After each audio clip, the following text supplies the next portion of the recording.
Imagina que você tá em casa, deitado, tranquilo, na tua cama. E ao mesmo tempo, no show da tua banda favorita junto com os teus amigos e com milhares de pessoas. Mas não é como se você estivesse assistindo o show, tipo uma live ou gravação na tela do computador. Você realmente tá presente no show. Ou imagina que, com um simples óculos, você consegue acessar suas redes sociais, agenda e sala de aula ao mesmo tempo e ali, bem na sua frente, com uma visão parecida com a do Homem de Ferro dentro daquela armadura, sabe? Coisa de ficção científica? Pode parecer, mas não é. Com o metaverso, isso realmente vai ser possível. Um mundo virtual onde as pessoas vão poder interagir e realizar diferentes atividades. Mesmo sendo meio difícil imaginar tudo isso agora, recentemente o Mark Zuckerberg, o criador do Facebook, uniu suas redes sociais em uma empresa chamada Meta e anunciou que está investindo pesado nesse mundo virtual. Existe realmente um mercado aí. Tem gente pagando caríssimo em objetos, roupas e avatares do metaverso, além de artes conhecidas como NFTs, abreviação para tokens não fungíveis. O próprio Neymar comprou um esse ano por quase, acreditem, 6 milhões de reais. A primeira Metaverse Fashion Week, Semana da Moda no Metaverso, também já aconteceu. Rolou mês passado, de 24 a 27 de março. Mais de 60 marcas gigantes estavam lá. Marcas do mundo concreto mesmo. Teve desfile, festa, compras. Eu sou Josiele Ingrid, jornalista na Diretoria de Comunicação da Universidade Federal de Uberlândia, e neste episódio, o estagiário de jornalismo Túlio Daniel conversa sobre metaverso com o Alexandre Cardoso e o Edgar Lamonier. Eles são professores da Faculdade de Engenharia Elétrica e coordenam o Grupo de Realidade Virtual e Aumentada, o GRVA, da UFO. Mas antes de passar a palavra pro Túlio, você que deu play, dá aquela força pra gente, segue o Ciência ao Pé do Ouvido na tua plataforma preferida, porque a gente tá no Google Podcasts, no Breaker, Spotify, Amazon Music, Deezer, Apple Podcasts, não tem desculpa, hein? Tamo também no TikTok, Twitter e nas redes sociais oficiais da UFO. As arrobas estão na nossa descrição. E claro, se você tem alguma dúvida ou quer mandar um recado pra gente, o nosso WhatsApp é 9966-2021, DDD 34. Túlio, agora é com você.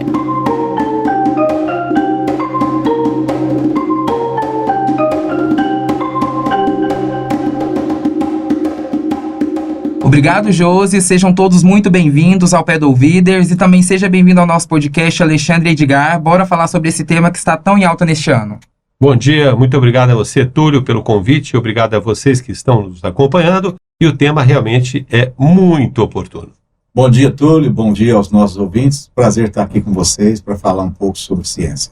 Bom, como a Josi já adiantou, o tema tem se tornado recorrente depois que o tio Mark resolveu mudar o nome da sua empresa e entrar com tudo no metaverso. Para começarmos, pessoal, explica pra gente o que é isso e quando surgiu a ideia de criar um universo dentro da realidade virtual e aumentada. Bom, interessante, você faz um resgate histórico muito oportuno. Uma grande empresa ressignifica a marca e se auto-intitula, roubando para si, vamos dizer, roubando, mas apropriando-se do tema metaverso. O metaverso em si, ele não é novo. O metaverso é uma definição filosófica muito antiga. Ao mesmo tempo, e em paralelo, realidade virtual também não é nova e também já há muitos anos é motivo de pesquisa e de algumas iniciativas que são muito promissoras e que estão efetivamente em uso e em prática. A união das duas coisas acaba consagrando uma estratégia de negócio e de marketing, na qual nós vamos recapitular metaverso e ressignificar metaverso como uma realidade virtual associada a uma empresa, especificamente a alguns componentes dessa empresa. Quando a gente fala em componente em realidade virtual, nós temos que pensar em 3 elementos fundamentais: software, hardware e pessoas. Então, na verdade, a estratégia Facebook, que hoje agora é o Meta, significaria reutilizar redes sociais por meio de dispositivos como os óculos do tipo Quest para uma ampla quantidade de pessoas. Então, é trazer software de realidade virtual por meio de um dispositivo como é o Oculus Quest, de maneira bastante fácil de ser utilizada, para que muitas pessoas possam efetivamente dele fazer uso. Uma grande vantagem e diferença, né, desse esquema do metaverso é você trazer várias pessoas de localidades diferentes para o mesmo ambiente em comum entre eles, né? Por exemplo, vamos supor que você tem o dono de uma construtora, o engenheiro-chefe e alguns outros funcionários, né, que trabalham na construção de um grande prédio. E, às vezes, eles estão geograficamente separados e precisam discutir sobre essa construção. Então, com o metaverso, você pode colocar todos eles numa visão em 3 dimensões do que seria esse prédio. E ali, vendo, né, o futuro, o prédio a ser construído, eles têm mais informações para discutir em conjunto naquele objeto de estudo, naquele objeto de interesse, estando geograficamente separados. Você dá essa ideia que é uma palavra que a gente usa muito na realidade virtual, que é a imersão. Está em outro lugar, mas agora interagindo com outra pessoa. Que o metaverso, a grande vantagem dele é trazer pessoas juntos. No passado, muitas aplicações da realidade virtual era a pessoa única interagindo com esse ambiente tridimensional. Agora, você vai ter mais de uma pessoa ali e eles compartilhando esse mesmo ambiente. Quando a gente pensa em realidade virtual, muitas das vezes a primeira coisa que vem na cabeça são aqueles joguinhos que brincamos usando aqueles óculos especiais. Mas a gente sabe que o metaverso vai bem além disso. Pra gente ter uma ideia, recentemente teve um casamento dentro do metaverso. Inclusive, no mês passado, aconteceu a primeira semana de moda do metaverso com marcas como Dolce & Gabbana. Até aqui, mais perto da gente, o prefeito de Uberlândia, a cidade onde gravamos nosso podcast, realizou uma reunião nesse tipo de ambiente. Alexandre e Edgar, conta pra gente quais são as infinitas possibilidades de coisas para se fazer no metaverso. É bem legal essa questão. Na verdade, você responde na medida em que me questiona. Elas são infinitas mesmo, né? A gente pode trazer para você e para a turma que nos ouve, é claro, algumas hipóteses e ou possibilidades que a nós, para assim, serão feitas. A primeira, que o professor Edgar comentou agora há pouco, seria compartilhar interesses e ambientes comuns por pessoas que são pessoas diferentes. Então, permitindo encontros, permitindo reuniões, permitindo discussão acerca de um tema que é um tema comum, sobre a qual existe uma representação tridimensional de realidade virtual e com a qual as pessoas vão interagir. E aí você tem uma vasta gama de possibilidades. A gente poderia, por exemplo, Túlio de um lado, Alexandre de outro, Edgar do outro, estarmos assistindo a um mesmo show e interagindo com os distintos elementos que estão no palco e na audiência, conversando, brincando, dando sugestões, utilizando uma plataforma com realidade virtual na qual as pessoas estão interagindo. Mas é muito importante ressaltar que o que nos parece vai saltar aos olhos em pouco espaço de tempo é a utilização disso para treinamento, para educação, para formação, para difusão de conhecimento. A gente vai sair da estratégia de discutir isso para entretenimento, para, por exemplo, ter ambientes virtuais, tridimensionais, interativos, imersivos, nas quais professores e estudantes, por exemplo, discutam formação molecular, átomos, espaço sideral, nosso ambiente de sistema solar, treinamento de acionamento de um motor elétrico, por exemplo, treinamento de acionamento de uma turbina, de manutenção de um automóvel, até mesmo de uma assistência remota que eu, como expertise, posso dar a você que está fora por meio, por exemplo, do seu telefone celular. Então, efetivamente, as hipóteses, elas não vão ficar, vamos dizer assim, cerceadas ou limitadas a um único aspecto. Seria interessante que o professor Edgar, por exemplo, contasse um pouquinho sobre a possibilidade disso associado com a engenharia biomédica, com a saúde humana. Por exemplo, como eu disse anteriormente, né, dentro do metaverso, você trazer pessoas profissionais geograficamente separadas para um mesmo ambiente para discutir sobre um objeto, ou de aprendizagem, ou de projeto, ou de uma cirurgia. Então, é muito comum na área médica, né, você ter vários profissionais que são parceiros, né, que são conhecidos, que desenvolvem técnicas de cirurgia ou de condução de um diagnóstico. E a gente sabe que, dependendo da questão da cirurgia, de algum problema, às vezes, antes da cirurgia, esses profissionais têm que se deslocar para se reunirem e analisarem ali a situação e tomar uma decisão do que vai fazer de alguma cirurgia dali a alguns dias. Aí eles vão embora e depois voltam para a cirurgia, alguma coisa assim.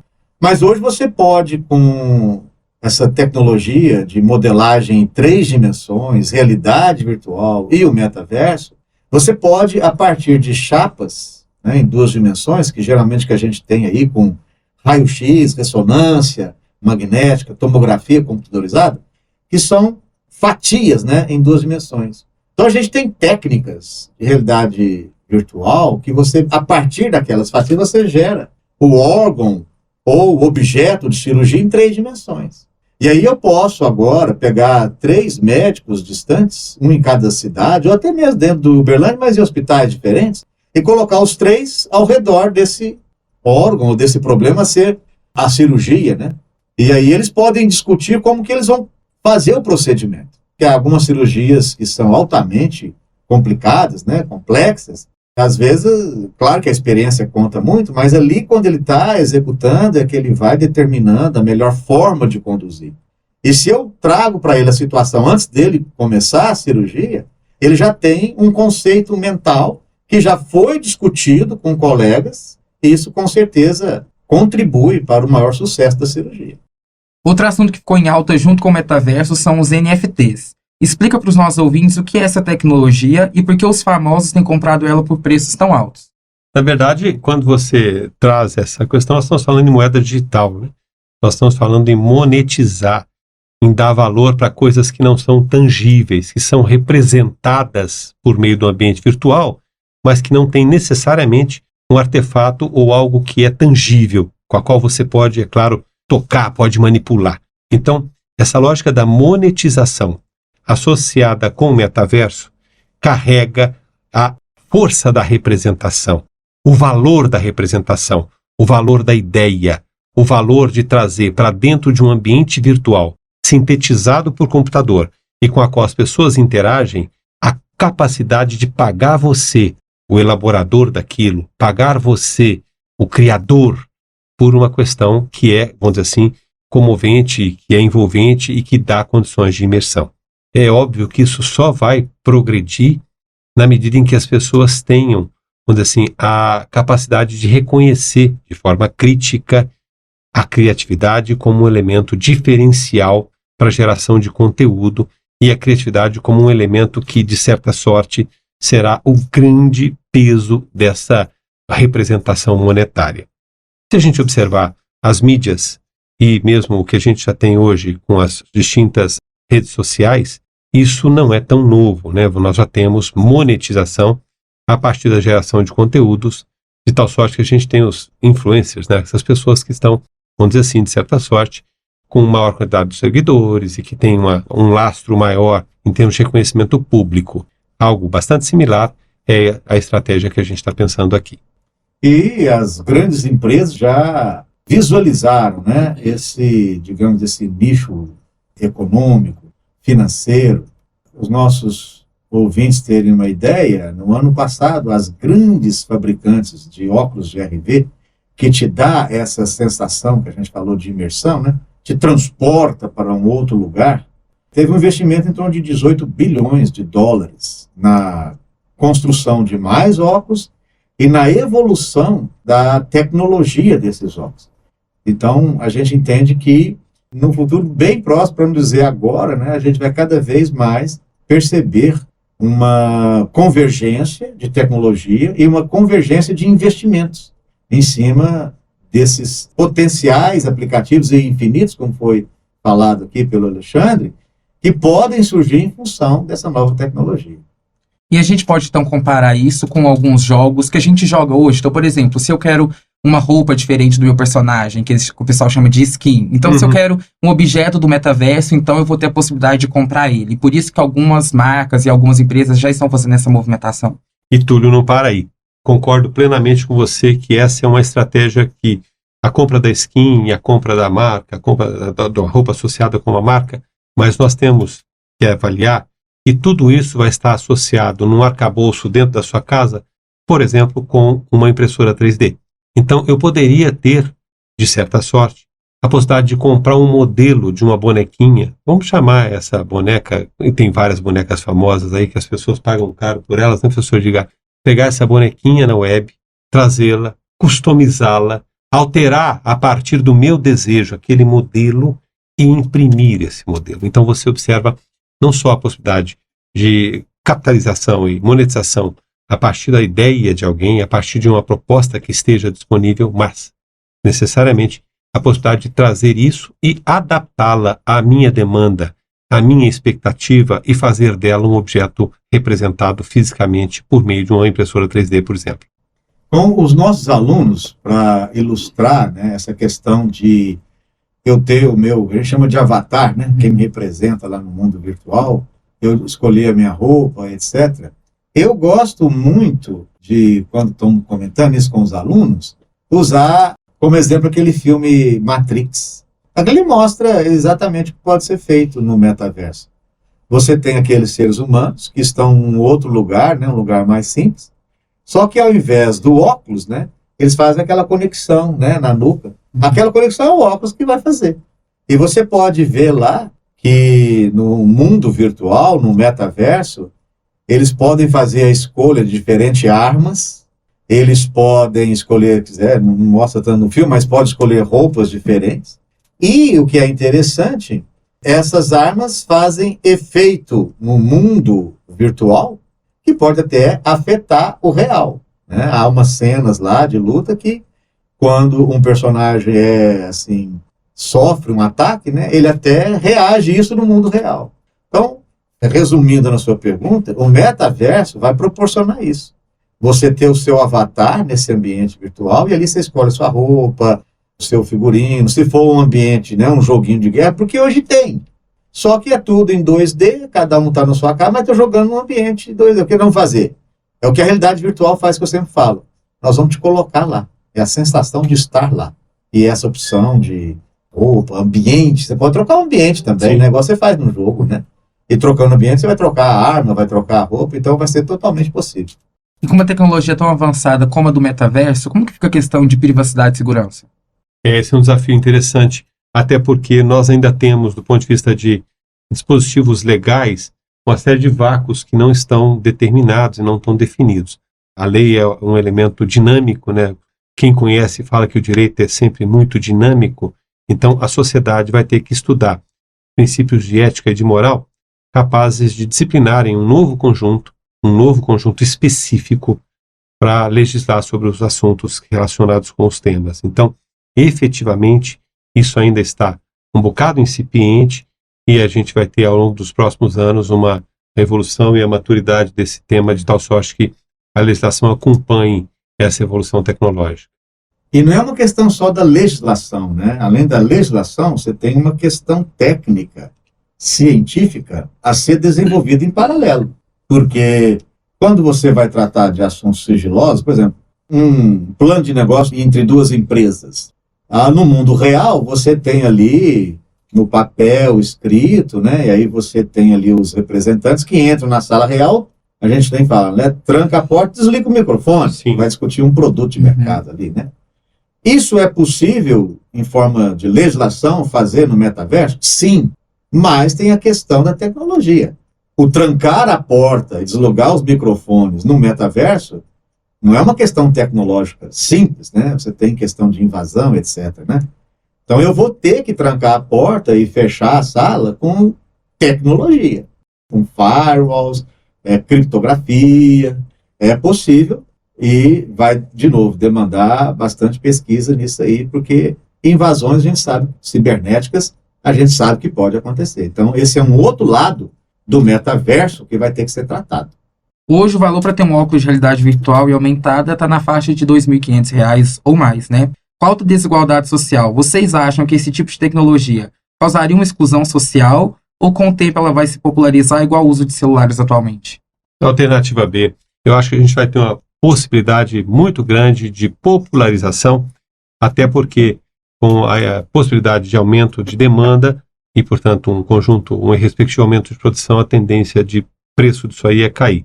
Só para efeitos de comparação, quando o professor Edgar e eu começamos a falar em realidade virtual no final dos anos 80, o custo de um óculos como este que a gente tem no laboratório hoje, você experimentou, era na ordem de $40 mil, e hoje ele custa entre $300 e $400. Então, uma significativa redução em 20 e poucos anos. Você citou aí, por exemplo, o celular. Você vai encontrar óculos de realidade virtual que são mais baratos que o celular.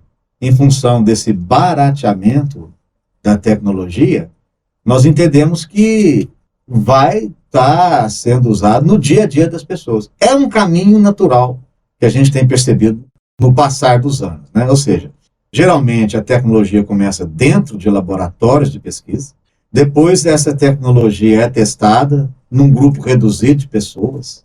Então, a hora que ela é comprovada num grupo reduzido de pessoas, muitas vezes você tem esses balões de ensaio no mercado, e a hora que é aprovado pelo mercado, são produzidos em larga escala. Então, a gente acha, né, Alexandre, a questão do metaverso com óculos, e você possivelmente vai ter muito faculdade, escolas, principalmente faculdades aí de geografia, geologia, numa sala de aula, levando os meninos com o metaverso para visitar um sítio, poder estudar. Então, a gente acredita que vai acontecer sim. Para a gente já finalizar, então, o que a gente pode esperar do futuro do metaverso? Excelente, Túlio. Se a gente voltar um pouquinho no tempo, né, e alguns anos atrás, nós encontramos o YouTube lá nascendo, né, um gerador de vídeo. Nossa, quando aquilo foi apresentado, houve uma descrença muito grande. Nossa, o que vai acontecer com isso? Vou lá colocar videozinho? Não é bem assim. Nós observamos hoje que até para você fazer uma troca de botão da roupa, tem gente que consulta um material em um repositório que foi colocado por meio de um vídeo que alguém produziu. O que nós temos de diferente? É que ao longo dos anos, as ferramentas para geração de vídeo e, portanto, para popularização de vídeos que são destinados a diversos fins, elas ficaram muito mais fáceis. Se voltarmos a 20 anos atrás, para constituir um vídeo, eu precisava de um webcam, de driver, de software caro para fazer edição, microfone que não funcionava. Isso tudo foi absolutamente equalizado e foi minimizado em termos de dificuldade. Então as pessoas passaram a ter condições de gerar conteúdo na forma de vídeo. Isso propiciou uma grande quantidade de material fosse colocado na web. Da mesma sorte, no metaverso, o que a gente acha que é uma expectativa de evolução é que nós tenhamos ferramentas que possibilitem a geração de conteúdo para esse espaço. E na medida em que eu tenho possibilidade de constituir conteúdo e, portanto, incluir muito mais interessados, nós começamos a ter a popularização da disciplina. Efetivamente, é assim que funcionam as coisas na informática. Se nós voltarmos ainda um pouco mais, quando começamos a falar em programação, não existiam interfaces bidimensionais. Quando nós incluímos as interfaces por janelas, que hoje são chamadas de interface do tipo Windows, elas começaram a trazer para dentro do uso do computador, incluir gente que não tinha noção de computação no uso da máquina, no uso das diversas funcionalidades. Então, nós vamos encontrar num passado não muito longínquo, gente programando planilhas com linhas de código. Imagina a dificuldade de se constituir uma planilha com linhas de código.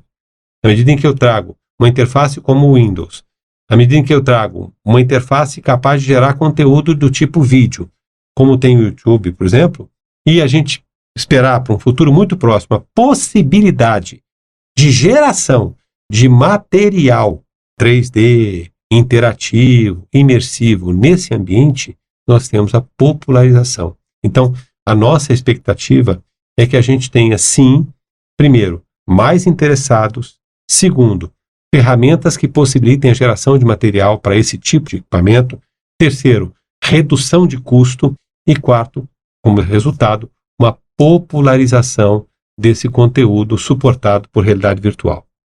Eu vejo também o metaverso no futuro próximo como um grande auxiliador, um ajudador do nosso cotidiano, né? No nosso dia a dia, né? Vou tentar ilustrar rapidamente o nosso projeto que a gente tem na universidade como uma concessionária de energia elétrica. Eles têm que dar treinamento lá no local, numa subestação de energia elétrica, e são várias. Então, às vezes, ele está na cidade dele, ele tem que deslocar, outro em outra cidade tem que deslocar e encontrar o professor lá na subestação. E aí, então, eles deslocam e vão ter a reunião lá no real. Nós vamos poder fazer isso no metaverso. Cada um vai, entre aspas, com o óculos, deslocar e vai encontrar o professor lá na subestação esperando para explicar. Então, esse é um exemplo, né? Então, eu acredito que ele vai ser um grande facilitador, um ajudador das nossas atividades cotidianas. Eu sempre digo que ele nunca pode ser um substituto. Trazendo agora para o lado pessoal, então, às vezes eu tenho ali meu papai, minha mamãe numa cidade, eu estou no outro, no Natal nós vamos encontrar no metaverso. Pode, mas eu não recomendaria. O abraço real é muito mais confortante, muito mais gostoso do que o abraço virtual. Então, ele não é um substituto, mas um grande facilitador da nossa vida. É isso então. E se você ouvinte ficou curioso, nas nossas redes sociais e nas redes sociais da UFO, você pode conferir um pouquinho do metaverso. Eu fui até o laboratório do grupo de realidade virtual e aumentada que o Alexandre e o Edgar fazem parte. Então, basta assistir a gente lá. Alexandre e Edgar, muito obrigado pela participação de vocês aqui hoje. Muito obrigado, Túlio. Muito obrigado a todos vocês que nos acompanharam nesse momento aqui, né? De troca de informação, de falar sobre ciência, de trazer um pouco do que dentro da universidade é feito para modificar processos sociais de forma gratuita, apoiado por projetos institucionais e, é claro, um bem público. Nós também agradecemos a oportunidade, né, de estarmos aqui divulgando, né, os nossos trabalhos. Também agradecer aos ouvintes por tirar um tempinho para ouvir a gente, mas principalmente dizer que estamos à disposição, né? A universidade pública está aí para gerar conhecimento e levar esse conhecimento, né, para a nossa sociedade. Ficamos à disposição de vocês, dos ouvintes. Se tiver alguma dúvida, o nosso laboratório está aí para ajudar sempre. Obrigado. Muito obrigado. E aí, Josi, será que em breve vamos gravar nossos episódios pelo metaverso? Até mais.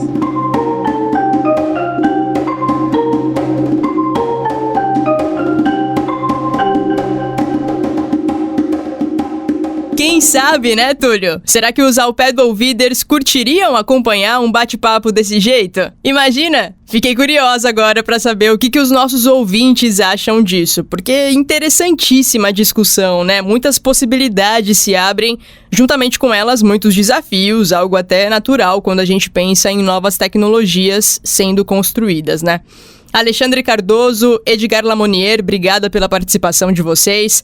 Até um outro assunto, mas que está muito ligado ao metaverso nesse contexto, é entender o que é uma blockchain, o que é possível a partir dessa cadeia de blocos. Muitos metaversos estão sendo construídos em cima disso aí. Tantos ecossistemas que vêm sendo formados nos últimos anos, criptomoedas. Algumas que viram meme e outras que chegam a ser consideradas até como ouro digital, é o caso do Bitcoin. Enfim, tô aqui me perguntando se o Alexandre e o Edgar têm alguma cripto, inclusive. Devem ter, né?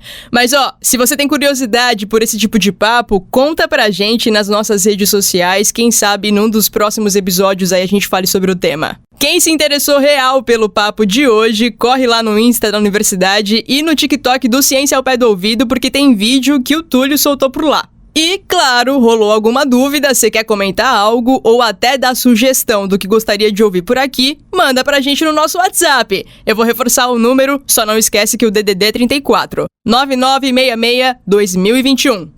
Eu sou Josiele Ingrid, pra você que veio com a gente até aqui, o meu muito obrigada. Não deixa de seguir, assinar, se inscrever na plataforma que você ouve o nosso podcast, compartilha com os teus amigos, avalia o Ciência ao Pé do Ouvido com 5 estrelinhas e semana que vem eu tô de volta pra gente se ouvir de novo por aqui. Até lá, um abraço pra você, se cuida!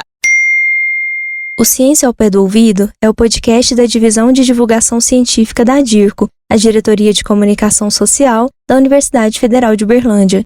A coordenação é comigo, de Ellen Borges. Eu sou jornalista e pesquisadora aqui na UFO. Na apresentação, a jornalista Josiele Ingrid. A comunicação imagética desse episódio foi feita pela Viviane Aico, estudante e estagiária de design. A divulgação dos episódios nas mídias sociais está com a Laura Justino, estudante e estagiária de jornalismo. O roteiro é do Túlio Daniel, também estudante e estagiário de jornalismo, e foi o Túlio que você ouviu conduzindo a entrevista.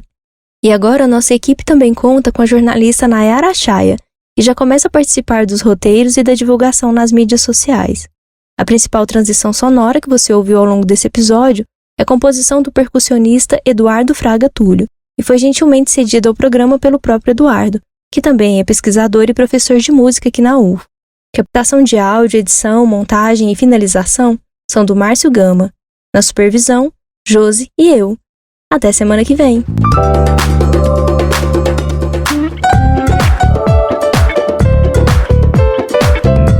Ciência ao pé do ouvido.